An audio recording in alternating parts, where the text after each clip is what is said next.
Things went completely off the rails last night. We got two wild, edge-of-your-seat thriller games in Denver and New York. Meanwhile, the Cavs stayed locked in and handled business like pros. Nope. All-star, one of the finalists for Clutch Player of the Year. Nice pocket pass, Randall. And despite all the stuff earlier, we're back in this, guys. We are back in this. Count it. Wolves haven't led since it was 11-9. Edwards, hanging.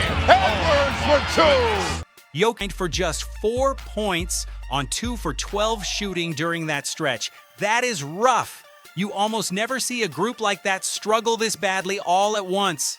Down by 4 with just a minute and a half left, Aaron Gordon stepped up like, forget this, I'm taking over. And for a second, it looked like he might flip the script. Ante wasn't having it. He came right back like, anything you can do, I can do better. And then nobody saw this coming. The drive, the finish, oh my goodness. That might be the nastiest dunk of Jokic's career.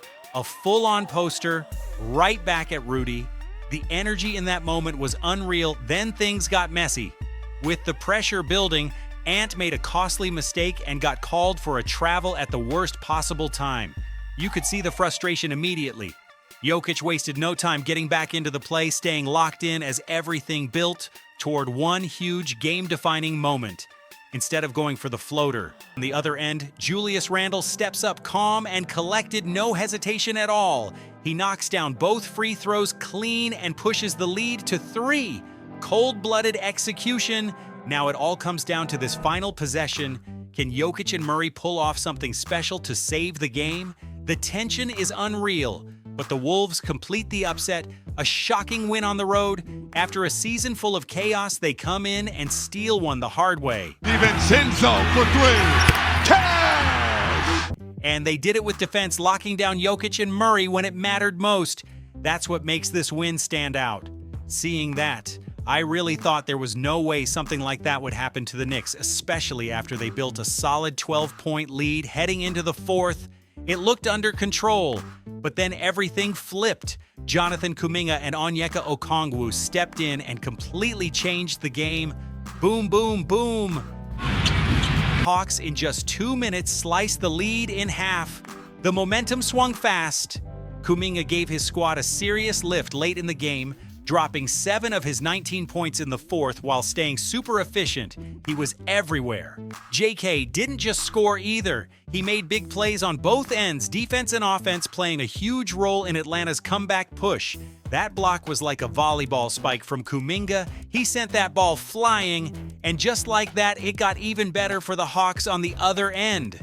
Jalen Johnson finished the layup to cap off a quick 7-0 run, and now you can feel the pressure building. That run forced Mike Brown to hit the panic button and call timeout immediately. But even after the timeout, the Knicks still looked completely out of sync. No rhythm, no answers, just confusion on both ends. CJ stepped up and gave Atlanta their first lead of the second half after being down by as many as 14. That's a huge swing, and it didn't stop there. The Knicks kept struggling badly. OG and Obi even missed both free throws, and the team went scoreless for 4 straight minutes in the clutch. That stretch was tough to watch. Meanwhile, McCollum was heating up. He dropped his 30th point of the night like it was nothing, just steady buckets. CJ then pushed the Hawks up by 3, and finally Jalen Brunson responded, a massive 3-pointer to snap the drought and keep New York alive. But here's the problem. Brunson was doing everything by himself in the final 8 minutes. That's not a winning formula in a playoff game. Back and forth it went. The tension kept rising with every possession. Completely sucked the energy out of the arena. But if there's anyone who can bring it back, it's him, Captain Clutch Brunson. And there it is. Gordon! What a 3. Brunson pulls up and drills another huge 3, ice in his veins. But even with that shot, the Knicks are still trailing, and time is slipping away fast. Now it all comes down to this. 7 seconds left, they have to foul and pray for a... Jokic for 3. Short. Air ball. Two-man game. Jokic can't hit. Mikal Bridges gets a clean look at the buzzer to win it, but it doesn't fall. That's heartbreaking. Even the most reliable players can miss in moments like this. Instead, the Hawks steal the tiebreaker right there in MSG and walk out with serious confidence. That's a statement win. Meanwhile, over in another matchup, Donovan Mitchell, James Harden, and Evan Mobley were running the show against the Raptors.